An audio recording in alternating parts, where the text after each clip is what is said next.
why you should find your hard money lender first and your investment property second.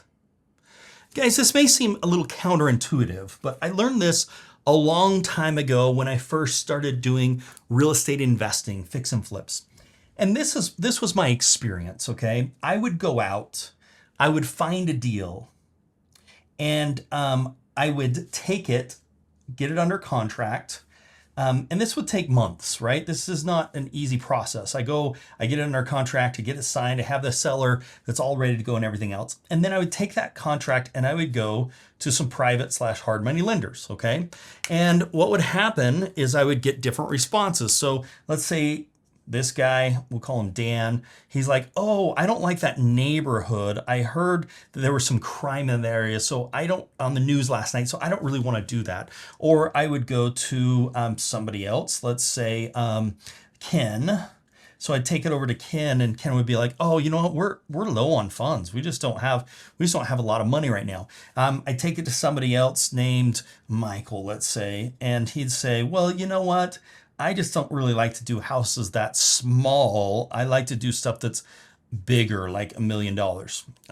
And so then I would go back and say, okay, if I can't get somebody to fund this deal, then I guess I can't move forward on it. So then I would go, I do the same thing. I get another property under contract, take it, and there'd be different reasons for each of these, and the deal ends up not happening, okay?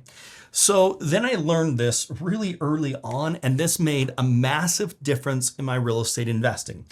Instead of going and finding something and then taking it to these guys, I went to my lenders, private lenders, and I said, okay, guys, I want to know what your sweet spot is. Exactly what is the perfect property that you would want to fund all the time, day in, day out, everything, okay? And what you'll find is everybody's a little bit different. So Dan may come back and say, you know what, I don't want to be in any of these zip codes, but I can be in these zip codes over here, but I don't want to be in any of them over here. Okay, great. And then his price range, I want to be under $500,000. Okay, great. And I want to be, I want it to be 4 beds, and I want it to be 2 baths, and that type of stuff, 2,000 square feet. I don't want stuff that's 2 beds and 1 bathroom. It's got to at least have 3 beds and 2 bathrooms, or whatever the case is, okay? And then once I knew, I'm like, okay, so Dan, you're telling me if I find you something with 3 to 4 bathrooms, 2 bedrooms, under $500,000, with 2,000 square feet plus that are in these zip codes, you would be ecstatic, excited, jumping up and down, happy to fund that deal for me. And eventually, we narrowed down so we knew exactly what Dan actually liked. Then I went and I did the same thing with Ken. And I'm like, okay, Ken, tell me exactly what you like. And when I say sweet spot, I'm talking about I call you with this deal and you are like ecstatic to actually fund this deal and want to fund this deal. So then what I did is I reverse engineered it. So I took what these guys said, and then I went back to the market using these zip codes, and I went after properties that met these criterias because I knew once I brought that over to them, they'd be super excited about funding this deal over all other deals because it's exactly what they were looking for. And that's the principle I really want to share with you today is find your lender first. Find your lender. Understand what they do. Understand what they don't do. Understand what their sweet spot is, what they get excited about, the stuff that really gets them excited, and every lender is going to be different on that.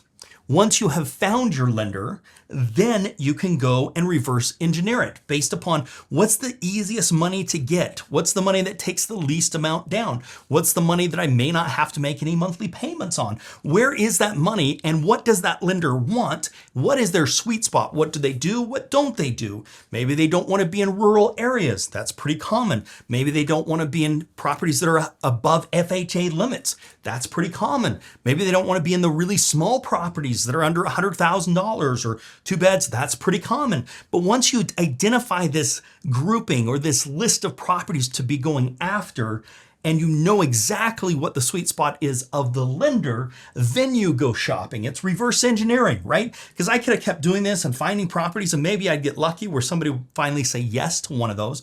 but I didn't want to have to go through all of this work of finding these properties to have people saying no. So I reverse engineered it and said, what is your sweet spot? What do you want? Tell me what that is, and then I'll go find this, and then I would take it to them and they would fund these deals because it was exactly the type of deal that they wanted.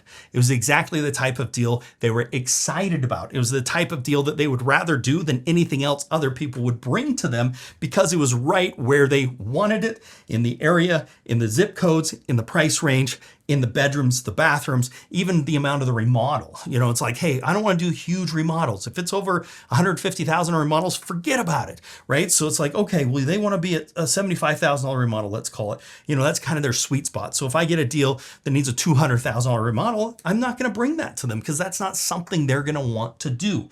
It's much easier to go shopping with money in your pocket, knowing what they're going to want to be doing as far as lending to you before you go and actually find those houses. That's what we want to be doing, is making sure the time, the energy that you're spending on going and finding these properties is spent on properties that the hard money lender is excited and wanting to fund you on, instead of something that they're like, I'm so on that deal. That's the worst thing you can hear your hard money lender say. And why spend the time, the money, the effort to go find these properties unless you know exactly who's going to fund that and exactly what they want to be funding on? So always go and find your funding source first. Understand what they like. Understand what they don't like, what they want to lend on, what they don't want to lend on. For us, we have a little software. We're like, here you go, plug this in, ask these questions. It'll tell you exactly what we like and what we don't like. And then you'll know exactly what to be looking for. And then you're going out there making those offers, getting those properties under contract. This also gives you a higher probability of funding, higher probability of closing, less mistakes, and in most cases, a higher profit margin because you're spending your time and your money doing things that make sense to the overall marketplace based upon your lender and what they're going to be doing. So find your lender first, find your property second.